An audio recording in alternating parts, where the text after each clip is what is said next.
मैं यति महाराज आप सभी दर्शकों का दैनिक यति राशिफल चैनल में हार्दिक स्वागत करता हूं।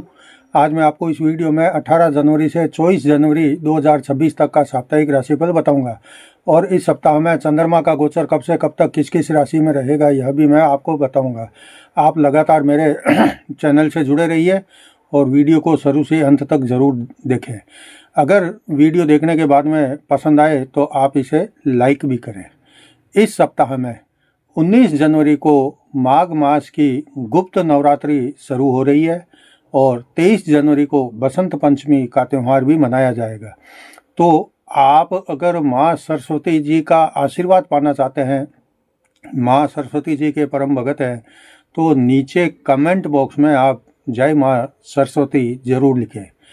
अगर आपने अभी तक मेरे चैनल को सब्सक्राइब नहीं किया है तो सबसे पहले आप इसे लाल बटन दबाकर सब्सक्राइब करें और फिर घंटी के बटन को भी दबाएं ताकि जैसे ही मेरा कोई नया वीडियो पोस्ट होता है तो तुरंत आपको सूचना मिल जाए और आप उसको सबसे पहले देख सकें। इसके अलावा अगर आप मेरे से फ़ोन पर बातचीत करना चाहते हैं तो नंबर आप स्क्रीन पर देख रहे हैं 9462575291।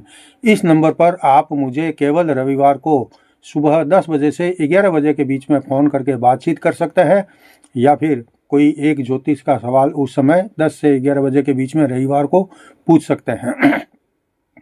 इसके अलावा मैं सप्ताह में व्यस्त रहता हूं और अगर कोई आपको बहुत ज़्यादा अति अर्जेंट सवाल ही पूछना हो सप्ताह के बीच में तो यही नंबर 9462575291 यह नंबर मेरे व्हाट्सएप का भी है। आप मेरे व्हाट्सएप पर मैसेज डाल सकते हैं। अब देखते हैं कि इस सप्ताह में चंद्रमा का गोचर कब से कब तक किस किस राशि में रहेगा। तो 18 जनवरी रविवार को चंद्रमा का गोचर शाम को 4:41 तक धनु राशि में रहेगा। उसके बाद में चंद्रमा मकर राशि में प्रवेश करेगा। 19 जनवरी सोमवार को चंद्रमा का गोचर दिन रात मकर राशि में रहेगा।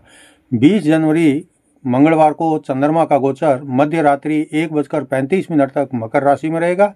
उसके बाद में कुंभ राशि में प्रवेश करेगा। 21 जनवरी बुधवार और 22 जनवरी गुरुवार को चंद्रमा का गोचर दिन रात कुंभ राशि में रहेगा। 23 जनवरी शुक्रवार को चंद्रमा का गोचर सुबह 8:33 तक कुंभ राशि में रहेगा।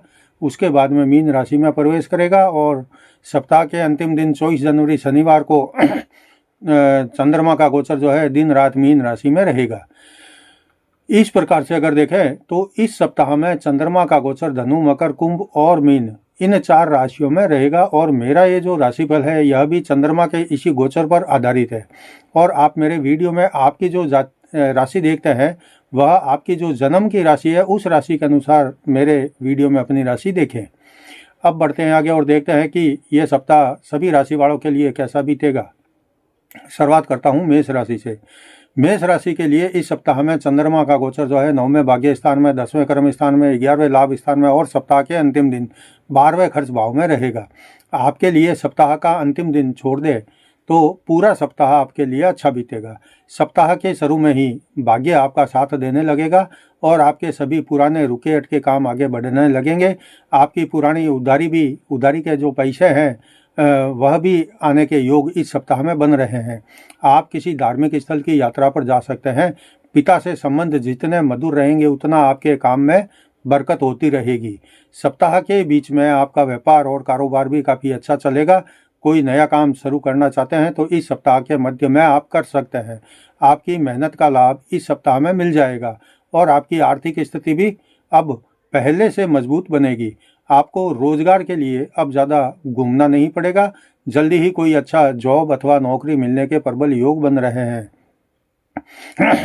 सप्ताह के अंतिम दिन में आपको थोड़ा सावधान रहने की ज़रूरत है। कहीं कोई धन की हानि हो सकती है या फिर बजट से ज़्यादा खर्च भी आपका हो सकता है और आपकी मानसिक परेशानी अंतिम दिन में बढ़ सकती है। अब देखते हैं वृषभ राशि। वृषभ राशि के लिए इस सप्ताह में चंद्रमा का गोचर 8वें मृत्यु स्थान में, 9वें भाग्य स्थान में, 10वें कर्म स्थान में और सप्ताह के अंतिम दिन 11वें लाभ स्थान में रहेगा। आपके लिए यह सप्ताह जो है मिला जुला रहेगा। सप्ताह की शुरुआत ठीक नहीं लग रही है। मृत्यु स्थान का चंद्रमा मन में शंकाएं और कुछ अज्ञात भय के कारण चिंता बढ़ा सकता है। चोट आदि से संभलना पड़ेगा। सप्ताह के दूसरे दिन से अंतिम दिन तक समय आपके पक्ष का रहेगा। आपका पठन पाठन में मन लगेगा। आप किसी धार्मिक बात से प्रभावित रहेंगे। मंदिर आदि दर्शन करने जा सकते हैं। परिवार में भी कोई शुभ मांगलिक काम हो सकता है। आप अगर व्यापार आदि करते हैं तो इस सप्ताह में आपको निश्चित ही व्यापार को आगे बढ़ाने के लिए कुछ नए तरीके अपनाने पड़ेंगे, ऐसा आप महसूस भी करेंगे। अगर आप इस सप्ताह में अपने शॉप को या दुकान को या दुकान आदि को नई साज सज्जा के साथ में फिर से शुरू करते हैं तो आगे इसका लाभ आपको मिल जाएगा। आपको इस सप्ताह में आपके कार्यस्थल पर बहुत मेहनत तो करनी पड़ेगी, लेकिन ये मेहनत बेकार नहीं जाएगी। सप्ताह के अंतिम दिन में तो आपको पूरे सप्ताह की मेहनत का लाभ मिलेगा। जहाँ जहाँ से पैसे मिलने हैं वो भी अब आने लगेंगे और सप्ताह का अंतिम दिन आपके लिए काफ़ी शानदार और लाभदायक रहेगा। हो सकता है कि आप कहीं घूमने फिरने निकलना हो तो आप जा सकते हैं। अब देखते हैं मिथुन राशि। मिथुन राशि के लिए इस सप्ताह में चंद्रमा का गोचर सप्तम जीवन साथी स्थान में, 8वें मृत्यु स्थान में, 9वें भाग्य स्थान में और सप्ताह के अंतिम दिन 10वें कर्म स्थान में रहेगा। आपके लिए ये सप्ताह जो है कोई विशेष शुभ फलप्रद नहीं लग रहा है, लेकिन इतना ज़रूर है कि आप जो मेहनत कर रहे हैं इसका फल आपको जल्दी मिलने के योग अब बन जाएंगे। सप्ताह के शुरू में जीवन साथी स्थान का चंद्रमा आपके लिए कुछ अच्छा करने वाला है। आर्थिक बोझ कम करने का काम भी ये चंद्रमा करेगा और जीवन साथी के साथ में आपसी विश्वास और एक दूसरे के प्रति सहयोग को भी बढ़ाएगा। लेकिन सप्ताह के बीच में जब चंद्रमा आपके अष्टम मृत्यु स्थान में आएगा तो आपको अनेक प्रकार की परेशानियों का सामना करना पड़ेगा। खास करके आपको सेहत को लेकर लापरवाही नहीं रखनी है और आप अगर किसी लंबे टूर पर अपना वाहन लेकर जाते हैं तो फिर सावधानी से अपना वाहन चलाए, कोई दुर्घटना आदि न घटित हो जाए, चोट आदि न लग जाए और किसी से रास्ते में लड़ाई झगड़ा न हो जाए। उसके बाद जब भाग्य स्थान में चंद्रमा आएगा तो फिर सब कुछ ठीक होने लगेगा, लेकिन आपकी उन्नति, तरक्की और लाभ सब धीमे धीमे ही अगले सप्ताह तक आपको मिलेगा। व्यापार में आपको विशेष ध्यान देने की ज़रूरत है और आपके काम में थोड़ा बदलाव करने की ज़रूरत है, यानी आपका काम करने का तरीका सप्ताह के अंत तक बदलना पड़ेगा। सप्ताह का अंत आपके लिए शानदार रहेगा। अब देखते हैं कर्क राशि। कर्क राशि के लिए इस सप्ताह में चंद्रमा का गोचर छठे रोग ऋण शत्रु स्थान में, सप्तम जीवन साथी स्थान में और 8वें मृत्यु स्थान में, सप्ताह के अंतिम दिन 9वें भाग्य स्थान में रहेगा। आपके लिए यह सप्ताह कुछ कुछ मिला जुला रहेगा। सप्ताह के शुरू में आपको अपने जीवन और कार्यस्थल के कामों को निपटाने में बहुत व्यस्त रहेंगे। आपको हर किसी से इस समय में उम्मीद नहीं रखना है और जो भी काम करना है वो आपको अपने बलबूते पर करना है। लोग सलाह ज़रूर देंगे लेकिन साथ देने में सब पीछे हट जाएंगे। आपको आपके काम को लेकर हैरान परेशान नहीं होना है और अपना काम लगातार करते रहना है। और ऐसा ही नहीं है कि काम को जिद करके पूरा करना है, बल्कि जितना कर सकते हैं उतना ही करना है। सप्तम जीवन साथी स्थान का चंद्रमा आपको राहत प्रदान करेगा। आपके कार्यों में आपका जीवन साथी मदद करके आपके काम के बोझ को कम करने का काम करेगा। आपको जीवन साथी के साथ में समय बिताने का मौका मिलेगा और दोनों में अब प्रेम और गहरा होगा। उसके बाद जब अष्टम मृत्यु स्थान का चंद्रमा आएगा तो परेशानियां बढ़ाने वाला काम करेगा।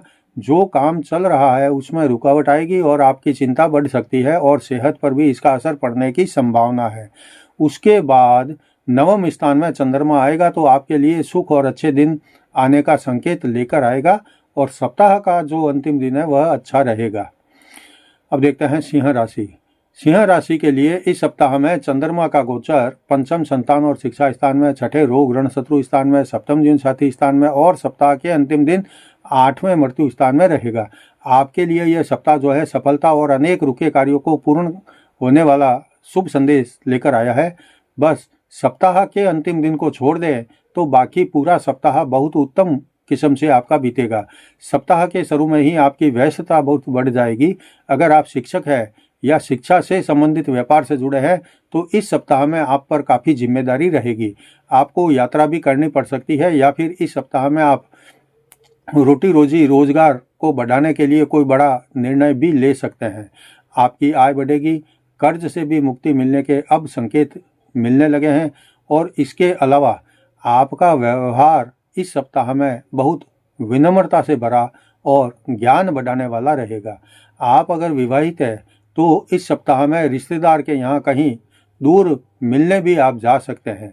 अविवाहित है तो प्रयासों में तेजी लाए, इसका लाभ अब आपको मिलेगा। सप्ताह के अंतिम दिन आपको बहुत सावधान रहना पड़ेगा क्योंकि चंद्रमा आपके लिए शारीरिक और मानसिक चिंता को बढ़ा सकता है। हानि होने के योग भी शनिवार को रहेंगे। अब देखते हैं कन्या राशि। कन्या राशि के लिए इस सप्ताह में चंद्रमा का गोचर पंचम संतान और शिक्षा स्थान में, फिर छठे रोग रण शत्रु स्थान में, सप्तम जीवन साथी स्थान में और सप्ताह के अंतिम दिन जो है जीवन साथी स्थान में रहेगा। आपके लिए ये सप्ताह हर तरफ से आपके पक्ष में फल देने वाला रहेगा। आपकी योजनाएं अब आगे बढ़ेगी। आपको किसी न किसी प्रकार से हर क्षेत्र में लाभ मिलेगा। अगर आप इस सप्ताह में कोई शिक्षण प्रशिक्षण संस्थान खोलना चाहते हैं तो आप खोल सकते हैं, या ऐसे किसी संस्थान से अगर आप जुड़े हैं या मालिक है तो भी अब आपके लिए लाभ मिलने लगेगा। बच्चों के प्रति विशेष लगाव रहेगा। खास करके ये सप्ताह कोई नया कार्य शुरू करने के लिए बहुत अच्छा है। प्रेमी से भी आपकी मुलाकात होगी और ये मुलाकात आपके लिए सुखद होगी और आपस में विश्वास बढ़ाने के साथ प्रेम को भी बढ़ाएगी। आप जिसको प्रेम करते हैं वो भी आपके साथ में सहयोग करेगा और प्रेम भी आपस में खूब बढ़ेगा। सप्ताह के बीच में सेहत को लेकर थोड़ा परेशानी हो सकती है, लेकिन कोई गंभीर बीमारी होने के योग अभी नहीं है। अगर आप विवाहित हैं तो जीवन साथी का साथ आपका मनोबल बढ़ाने वाला रहेगा। अविवाहित है तो रिश्ता भी आ जाएगा।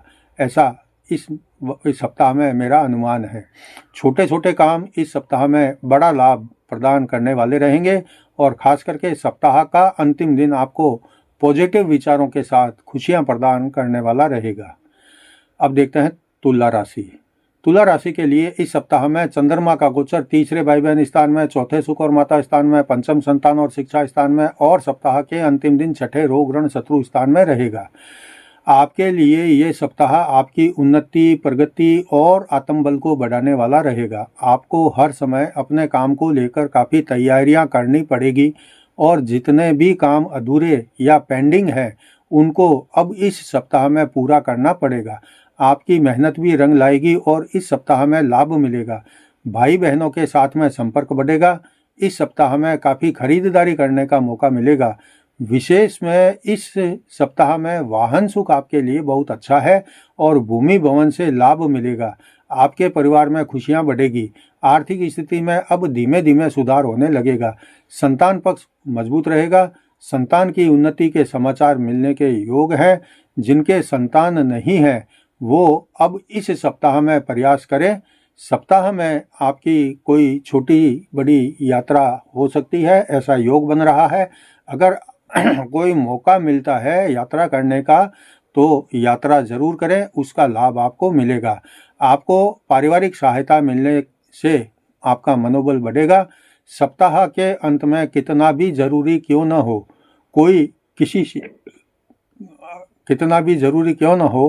किसी से भी धन उधार या कर्ज आदि नहीं लेना है, वरना उसको भरने में आगे दिक्कत आ जाएगी। अब देखते हैं वृश्चिक राशि। वृश्चिक राशि के लिए इस सप्ताह में चंद्रमा का गोचर दूसरे धन और कुटुंब स्थान में, तीसरे भाई बहन स्थान में, चौथे सुख और माता स्थान में और सप्ताह के अंतिम दिन पंचम संतान और शिक्षा स्थान में रहेगा। आपके लिए ये सप्ताह जो है परिवार की दृष्टि से बेहद अनुकूल रहेगा। ऐसे ही आर्थिक रूप से भी काफ़ी अच्छा रहने का अनुमान है। लेकिन इस सप्ताह में आप कुछ नया करने के लिए या कुछ नया सीखने में ज़्यादा रुचि रखेंगे। व्यापार में तेजी रहेगी और आप अगर इस सप्ताह में व्यापार में फेरबदल करना चाहते हैं तो कर सकते हैं। आपकी उपस्थिति हर सामूहिक समारोह आदि में विशेष आकर्षण का केंद्र रहने वाली है। कोई नया काम आप शुरू करना चाहते हैं तो पहले अपनी तैयारियों को देखकर ही शुरू करें। अगर आप परिवार में कोई कीमती वस्तु जैसे एसी है, कूलर है, पंखा है या इलेक्ट्रिक आइटम आदि खरीदना चाहते हैं तो खरीद सकते हैं। सप्ताह के बीच में भूमि या भवन बेचना हो तो आप बात शुरू करें, जल्दी ही उसका सौदा हो जाएगा। सप्ताह में आपको वाहन सुख अच्छा है और फिर भी आपको थोड़ा वाहन अपना संभाल कर चलाएंगे तो ज़्यादा ठीक रहेगा। मंगल अब उच्च का है तो आपके लिए काफ़ी सहायता भी करेगा। सप्ताह का अंतिम दिन आपको प्रेमी संग रहने का, बात करने का और प्रेम प्यार बढ़ाने का मौका मिलेगा और सप्ताह का अंतिम दिन खुशियों से भरा और मनपसंद अंदाज में बीतेगा। अब देखते हैं धनु राशि। आपकी राशि में चंद्रमा के गोचर से सप्ताह की शुरुआत हो रही है, यानी आपकी राशि में चंद्रमा का गोचर चल रहा है। इसके बाद में दूसरे धन और कुटुंब स्थान में, फिर तीसरे भाई बहन स्थान में और सप्ताह के अंतिम दिन चौथे सुख और माता स्थान में चंद्रमा का गोचर रहेगा। आपके लिए ये सप्ताह अति उत्तम बीतेगा। आपकी मान प्रतिष्ठा में बढ़ोतरी होगी, सामूहिक कार्य करने का लाभ मिलेगा, कोई उच्च पद आदि भी मिलने के प्रबल योग है। अगर आप प्रोफेसर हैं या राजनीति में कोई पद प्राप्त है आपको, तो अब आपका पदोन्नति होने का योग बन रहा है। दाम्पत्य जीवन में भी खुशहाली और आपसी संबंध में काफ़ी गर्माहट रहेगी। दोनों साथ में पति पत्नी कहीं घूमने फिरने या किसी से मिलने के लिए दूर दराज की यात्रा भी आप कर सकते हैं। आपकी सेहत में अब पहले से काफ़ी सुधार होगा। परिवार में आपसी सौहार्द बना रहेगा। इस सप्ताह में कहीं से अचानक धन मिलने के भी प्रबल योग बने हैं। परिवार में अगर कोई सदस्य आपकी बातों से और आपके व्यवहार से दुखी था तो अब वो भी आपको जो है समझने लगेगा और आपके कहने में रहेगा। नया काम भी सप्ताह के बीच में आप शुरू कर सकते हैं, लेकिन इस सप्ताह में आप पुराने काम को और ज़्यादा सुधार करके करेंगे तो अच्छा फल मिलेगा। आपके लिए सप्ताह का अंत जो है एक बेहद खुशनुमा याद के रूप में रहेगा। अब देखते हैं मकर राशि। मकर राशि के लिए इस सप्ताह में चंद्रमा का गोचर 12वें खर्च भाव में आपकी राशि में दूसरे धन और कुटुंब स्थान में और सप्ताह के अंतिम दिन तीसरे भाई बहन स्थान में रहेगा। आपके लिए यह सप्ताह शुरू में कोई खास नहीं रहेगा और आप आय को लेकर बहुत चिंतित रहेंगे और आपके खर्च भी कुछ ज़्यादा हो जाएंगे।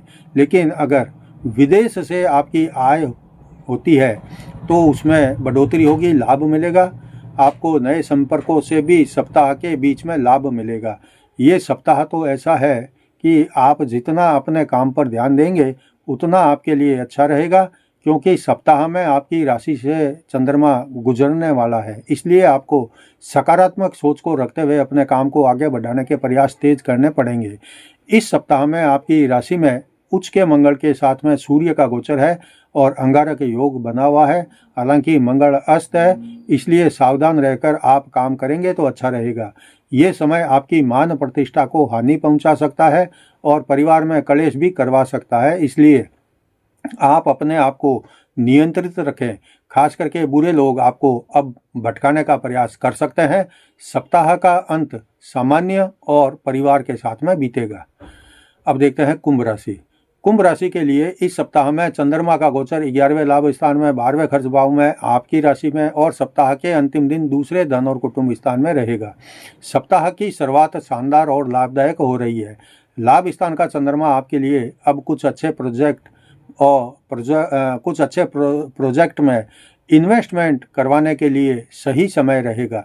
इस समय में आप शेयर मार्केट में अपना भाग्य आजमा सकते हैं, लेकिन जब चंद्रमा खर्च स्थान में आएगा तो आपको कुछ कदम पीछे लेने जैसी नौबत आ सकती है। आपको लगेगा कि आपकी कारोबारी जो तेजी थी वह अचानक से उसके ऊपर अंकुश लग गया है और आपके बनते बनते काम में रुकावट आने लगी है। परंतु जैसे ही चंद्रमा आपकी राशि में आएगा तो फिर से आपके जीवन में कारोबार में तेजी आने लगेगी। आपको जिस काम को करने में पीछे काफ़ी महीने लग गए थे, अब वो काम आपका बन जाएगा। भूमि भवन के बेचान का काम हो जाएगा, या आप लेना चाहते हैं तो भी अब आप नया मकान आदि ले सकते हैं। इस सप्ताह में आपका परिवार एकजुट रहेगा और सभी आपस में मिलकर काम करेंगे तो सभी काम पूर्ण रूप से सफल रहेंगे। इस सप्ताह में यात्रा भी करने का मौका मिलेगा और ये यात्रा कारोबारी रहेगी तो इसका लाभ मिलेगा। सप्ताह का अंत शानदार रहेगा। अब देखते हैं मीन राशि। मीन राशि के लिए इस सप्ताह में चंद्रमा का गोचर 10वें क्रम स्थान में, 11वें लाभ स्थान में, 12वें खर्च भाव में और सप्ताह के अंतिम दिन जो है आपकी राशि में रहेगा। आपके लिए ये सप्ताह जो है मिला जुला और कुछ उतार चढ़ाव वाला रहेगा। सप्ताह के शुरू में कारोबारी, आपका जो कारोबारी है वह कारोबार है उसमें तेजी रहेगी, लेकिन किसी भी कानूनी मुद्दे से आपको सप्ताह के शुरू में दूर रहना पड़ेगा। पुराना मुद्दा अगर चल रहा है तो अब लाभ मिलेगा। आपको हर समय सावधान और सतर्क रहकर अपने काम को आगे बढ़ाना है।